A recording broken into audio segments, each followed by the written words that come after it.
Acest element de inteligență artificială este antrenat și este creat ca să folosească doar informații din surse verificate din partea instituțiilor și fiecare persoană îi poate pune întrebări de la simple la situații foarte, foarte complicate și va primi recomandări în legătură cu problema pe care o are, orice problemă de orice natură.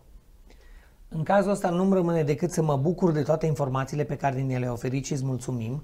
E atât de simplu, fipregătit.ro. Apare pe ecran, îl știți, platformă cu întrebări, cu componenta de AI care să vă ajute să răspundeți, în care găsiți ghiduri pentru tot ce ne-ai povestit mai devreme.